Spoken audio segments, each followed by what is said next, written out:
I am 34 years old. Every day of my life, I grew up with your lies. As a child, I would watch Africa on television. Always the same images. Children with flies, dry lands, weapons, death. This is Africa, they told us. This is what Africa is.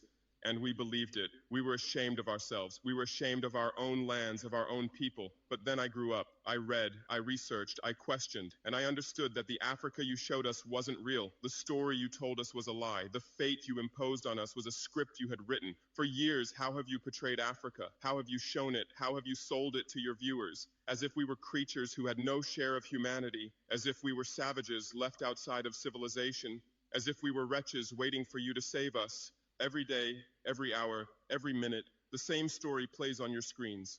Hunger, war, disease, corruption, terror, chaos. These are the words that come to mind when Africa is mentioned.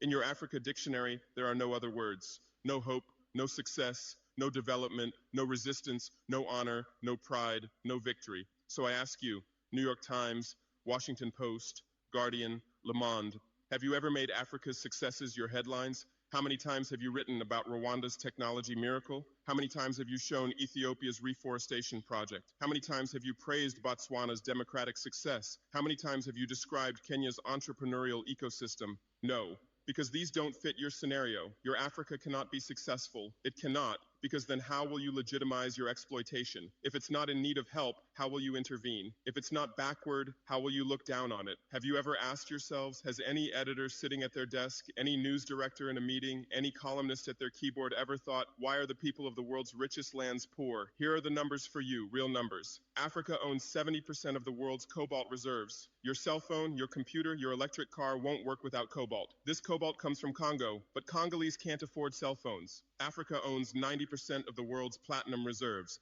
Catalytic converters, electronic devices, medical implants, they all need platinum. This platinum comes from South Africa, but South Africans are crushed by unemployment. Africa provides 30% of the world's gold production. Mali, Burkina Faso, Ghana, Tanzania.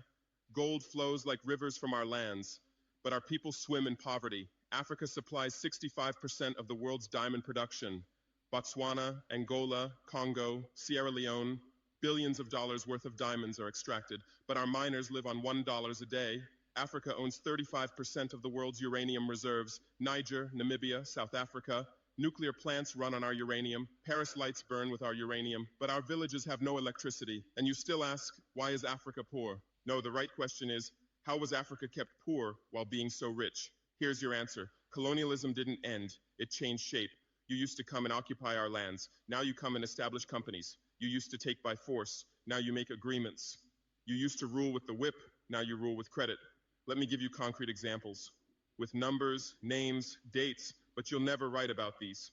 Glencore, Swiss-based mining giant, extracting cobalt in Congo.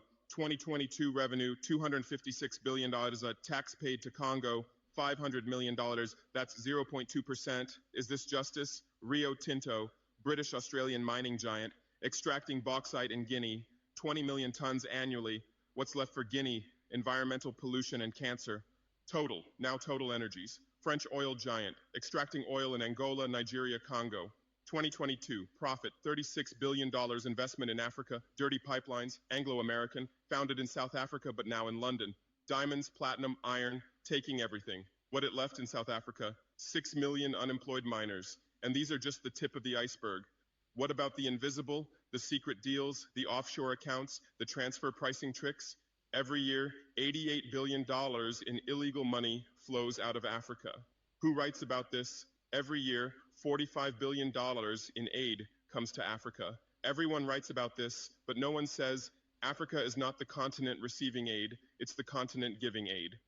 While you zoom your cameras on swollen bellies, there is a huge system working silently in the background. Every day, tons of gold, diamonds, cobalt, uranium, oil leave our land. But how? Here is the system. Step 1, create corruption, bribe our leaders, open offshore accounts, promise them a life of luxury, send their children to your schools. Step 2, make deals, get 50-year, 99-year concessions, ask for tax exemptions, be exempt from environmental rules, ignore labor rights. Step 3, control the infrastructure. Take over ports, airports, railways, but only from the mine to the harbor. Don't build roads to the villages. Don't bring electricity to schools. Step 4, provide security. Set up private security companies. Arm them. Declare protesting. Step 5, silence the media. Buy local journalists. Suppress opposing voices. Serve internal unrest news to international media. And this is how the system works. It's been working like this for 100 years, and you don't see this system. You don't want to see it, because you're part of the system too. Who are the biggest advertisers of New York Times, CNN, BBC, oil companies, mining companies, arms companies, pharmaceutical cartels, the companies that exploit Africa? You live on their money, you defend their interests, and what I'm about to tell you might cost me my life, but it's no longer time to be silent. France's system in Africa is the CFA franc. 14 African countries still use French colonial currency. 50% of these countries' central bank reserves sit in the French treasury. France applies negative interest to this money, so we pay France to use our own money. Through this system, France